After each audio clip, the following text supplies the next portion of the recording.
జిల్లాలోని నాగోల్ డివిజన్లో గల Hayath Nagar RTC bus depot కార్యాలయం ముందు ఆర్టీసీ రిటైర్డ్ ఉద్యోగులు ధర్నా రాస్తారోకో నిర్వహించారు. రంగారెడ్డి జిల్లాలోని నాగోల్ డివిజన్లో గల Hayath Nagar RTC bus depot కార్యాలయం ముందు ఆర్టీసీ రిటైర్డ్ ఉద్యోగులు ధర్నా రాస్తారోకో నిరసన కార్యక్రమం నిర్వహించారు.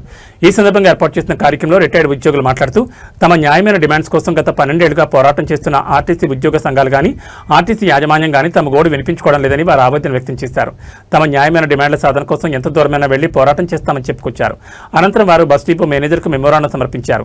ఈ కార్యక్రమంలో ఆర్టీసీ ఉద్యోగులు ఎన్ సత్యం, పి సత్యనారాయణ, శ్రీనివాస్, అనంతరెడ్డి, టి జయరాం, శంకర్, ఎండి పాస్టాలతో పాటు రిటైర్డ్ ఉద్యోగులు పాల్గొన్నారు.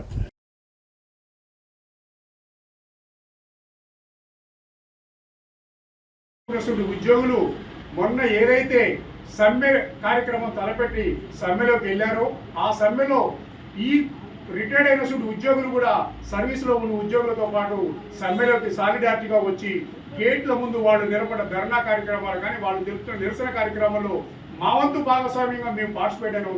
ఇక్కడ పోలీసు దౌర్జన్యంగా పోలీసులు గుమ్మిగూడ 104 సెక్షన్ ఉంది, 2 కంటే ఉండకూడదని చెప్పేసి గుమ్మిగూడ వాళ్ళందరినీ తీసుకుపోయి మమ్మల్ని కూడా వాళ్ళతో పాటు తీసుకెళ్లి అబ్దుల్లాపూర్ మెట్టు వాయత్తున్నారు, అక్కడక్కడ పోలీస్ స్టేషన్లో పెట్టి వదిలేశారు.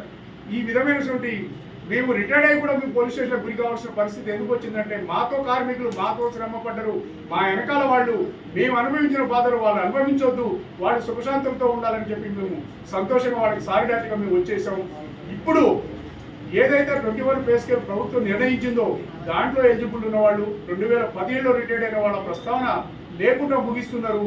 అది ఇప్పుడు సర్వీస్లో ఉన్న వాళ్ళతో పాటు సంఘాలు కూడా దాన్ని గుర్తించి దాని సర్వీస్ ఉన్న వాళ్ళతో పాటు రిటైర్డ్ అయిన వాళ్ళ సమస్యలు కూడా తీర్చాలని మీ ద్వారా విజ్ఞప్తి చేస్తున్నాను.